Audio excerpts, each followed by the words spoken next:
Okay, this is my 12th painting from my wall. This one is also inspired by an Xbox 360 game, similar to the Call of Duty Zombie one. This one is for the Dragon Age game, specifically Dragon Age Inquisition. And so for some context, I had the game Dragon Age Origins for years before I actually played it. My dad got us an Xbox 360 one year for Christmas, and along with it, a bulk amount of secondhand games. And most of them I didn't even play. And a lot of them I did play, but I didn't like them. For a long time as a kid, I only ever liked first-person games. So even when I tried Dragon Age Origins a few times, I put it down because I got bored past the character creation menu. But on maybe my fourth time trying it, after beating or getting bored of the whole other 3 games I liked, I actually got past the introduction/tutorial area, but that's when things actually got interesting. And then suddenly I was hooked and I just had to see what happened next. And Dragon Age Inquisition does something kind of similar. It's kind of slow at the start, but then there's that one section/scene that just changes the whole tone and hypes up the rest of the game. And for the Inquisition games, that moment was after a really big defeat for the characters, but all the characters still keeping hope, and then finding the actual main base for the game, called Skyhold, which is this castle, since the area before that was kind of a red herring of a base. And I think the reason the scene hit as hard as it did for me, and I remember it so well, was because I used to get up at like 3 to 6 a.m. in the morning before school to play video games. That's because I would always be so exhausted following the school day, and I would just pass out until the following morning. So it was the only way I could actually have some free time. And I completed that Skyhold scene right when I needed to get off and get ready for school. And it was all I could think about that entire day. And I couldn't wait to get home and play it more, regardless of the exhaustion I felt. And I took such a liking to the game that I even bought a $50 art book. And that was in kid money, so it was super expensive, like all of my birthday money. But I'm so happy I still have it. I lent it out to a fellow fan I turned onto the games in high school. And occasionally when we had that mandated reading time, or when I just had nothing to do before a class started, I would flip through the book and just go over the creature and character designs. Some of my all-time favorites being the Bog Unicorn, which is like this zombie horse with a sword in its head instead of an actual horn, and it's a custom mount the player could actually ride. And I also like the giants who have these scars on their lower legs, because it's implied that's the highest area on the body that others have been able to hit in the past. It's just cool storytelling using creature designs. And the creature that I am specifically painting here is actually from an underground area, but I wanted to show off the rift in the sky too. These things are called nugs, and they're like these hairless rabbit things. And there's also a mount for them too, in Inquisition, just they're bigger and also purple, and it was my preferred mount of choice when I played the game. Although there's some characters I wish they did design differently.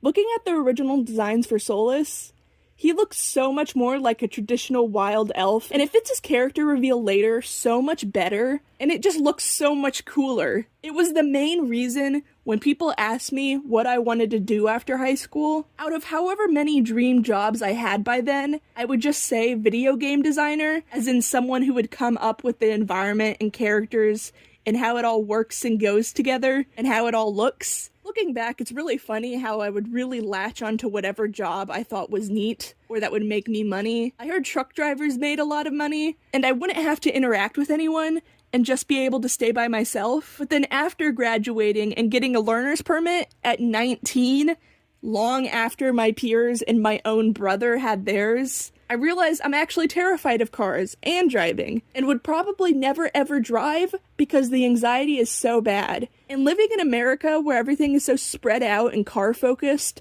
especially in a small town where public transit is pretty limited, it's hard to try to imagine myself living a fully independent life. I always need to rely on someone else to drive me around, and it makes me feel guilty every time, but it's not fair or safe for me and for others to put someone who will actively have a panic attack driving a car behind the wheel of a half-ton hurling ball of metal on the interstate. So anyways, yeah, driving for a living was definitely a lofty aspiration in hindsight. I remember in high school, the sweet old Japanese language teacher asked me what I wanted to do when I grew up, and I think she expected me to say something like artist or designer or something, but at the time I was still in my truck driver arc, and I remember her being so taken off guard with that response coming from me as a person. But I feel like my outlandish job ideas and research gave me a higher understanding and appreciation for a lot of random fields of work. But anyways, back to Dragon Age. It was clearly a series I cared dearly about, enough to buy and play through every major game, and spend $50 on an art book about it. I even looked up the release of the next game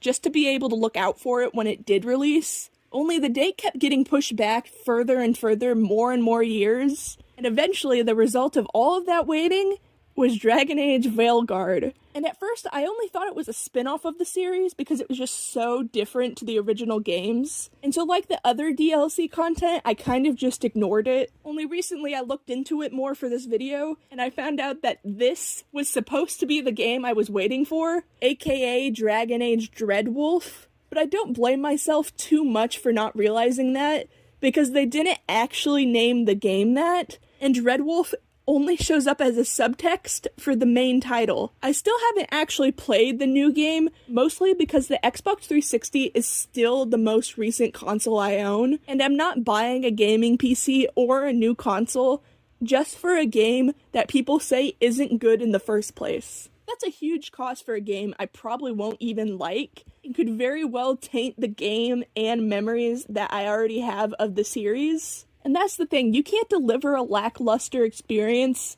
at the end of this long wait period and also charge $60 to $70 for said game and still expect people to shill over all of that money for a game they probably won't even like. When I bought Inquisition, it was like $15, if that, from GameStop. I bought it secondhand, and so paying like 4 times that price seems like an insane jump.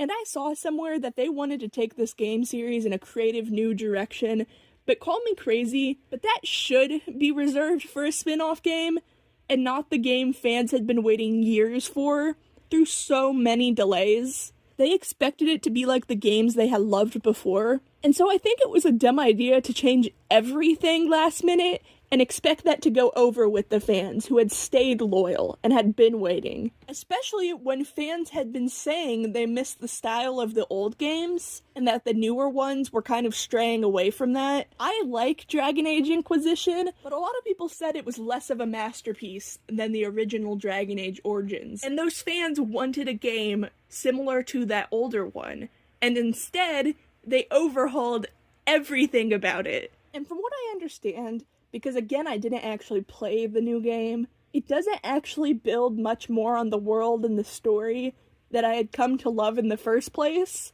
and the characters that had made Dragon Age what it was were just plain and flat or just unlikable. To be fair, there were unlikable characters in Inquisition. Like, I just wouldn't add Vivian to my party at all because of how she bullied my sweet baby Cole. Iron Bull, this giant guy, was also scared of him because of the superstitions about spirits he had, but he had an arc where he came around a bit more to him. That's just so much more interesting and endearing to a character than just them being a jerk. And people voiced their dislike of Vivian, but it seems they didn't listen to that feedback and just made another purposefully unlikable character in Veilguard, and that's what I see most of the hate for in this game. Because they just seem to be a jerk to be one, and shockingly, people don't want to be stuck around a constantly unpleasant person and listen to their whining, especially when trying to get some escapism from the crappiness of real life by playing games. No one wants to have the mood forced to be miserable the whole time. But yeah, it just makes me a little sad that I spent years of my life eagerly awaiting this game, waiting through delay after delay, only for the end product to kind of be a spit in the face. But hey, at least they didn't add microtransactions, like I think was originally planned. That's the one good decision they made, was to decide against that, because it would be so anti-Dragon Age. So at least they didn't spit in your face and then take your wallet or something on top of it. But for me, I just prefer to pretend the new game doesn't exist at all, as to not ruin the better ideas I had of what this game could have been. Although maybe I hyped it up so much in my head in the first place that when something did come out, I would never find it as fulfilling as the idea in my head. But I'm not that hard to please. If it was just like the DLCs and an add-on to Inquisition that just finished the story, same game engine, and no improvement to visuals or anything, people would have liked it way better than the bold new direction that they tried for. But I still love Dragon Age. I love the world that its original creators painstakingly built and fleshed out, and I wanted to just try and appreciate that for what it is, and the very fond memories I have fully immersing myself in said world. Even if I never see the resolution to the story that I had been waiting for, I'm still happy I found it in the first place and played the series at all, because it created some really fond memories and sparked some interest in my creative creature design process. But yeah, I'm almost done with this arch now. I think just 2 more paintings left.